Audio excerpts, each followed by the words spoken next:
Bonjour à tous, bienvenue sur Objectif Learning. Je suis Célestin Wambe, manager des systèmes d'information et CEO de Objectif Group. Aujourd'hui, nous nous retrouvons dans le cadre d'une nouvelle formation sur Objectif Learning et nous allons parler précisément de Photoshop.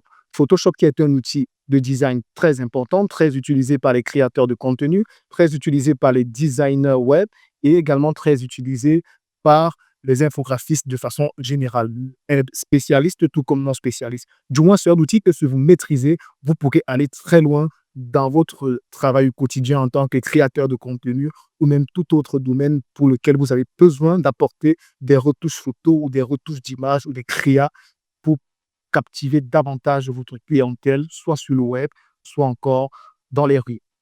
Nous allons donc aujourd'hui, après cette introduction un tout petit peu longue, je m'en excuse d'emblée, découvrir l'interface de Photoshop. Lorsque vous ouvrez Photoshop, vous avez cette interface, l'interface principale, où nous avons donc cette zone de travail. La zone de travail va contenir les différentes modifications, les différentes images que vous allez importer dans Photoshop et tous les traitements que vous ferez. Ceux-là se feront sur cette zone de travail. À côté de cette zone de travail, vous avez juste à votre gauche la barre des outils.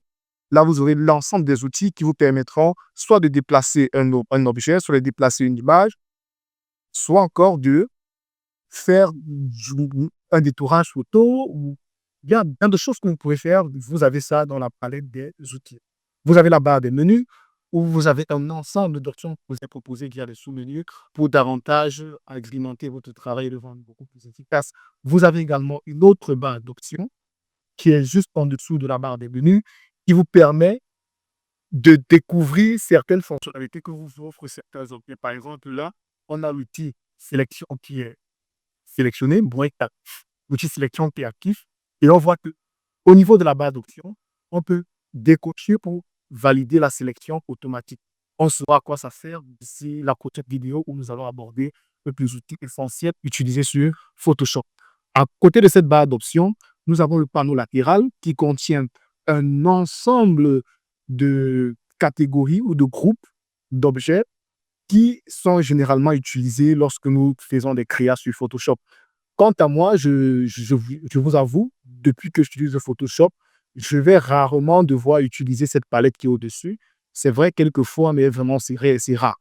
La plupart du temps, pour la plupart des travaux de créa que je fais, étant donné que c'est pour des travaux qui sont liés soit au web digital, soit du design web, soit à des flyers et autres, je suis beaucoup plus concentré sur les calques, sur le sous-menu de cette rubrique calque. Vous allez avoir l'ensemble de vos travaux qui vont s'empiler dans cette rubrique calque. On saura à quoi ça sert plus tard. Vous avez également quelques options qui vous sont également proposées juste en dessous de cette rubrique qui vous permettent également d'apporter des améliorations à votre créa. Plus en bas, vous avez cette barre d'informations qui vous donne l'information sur la dimension de votre zone de travail. Nous sommes sur du 1920 par 1080 pixels et nous sommes sur du 72 ppp, pixels. Pour les travaux web, c'est à noter qu'on est généralement sur 72 pixels, mais pour les travaux d'impression, on est souvent fixé sur 300 dpi. Donc là, ce n'est pas l'objet.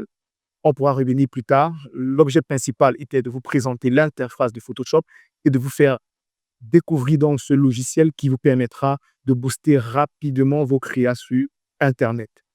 Allez, c'est tout pour cette séance de formation. Je vous donne rendez-vous à la prochaine étape où nous allons ensemble découvrir les outils les plus essentiels utilisés sur Photoshop.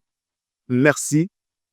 Comme toujours, n'oubliez pas de vous abonner, n'oubliez pas d'activer la cloche de notification et de partager la vidéo tout en restant scotché et de continuer votre formation sur notre plateforme. Merci.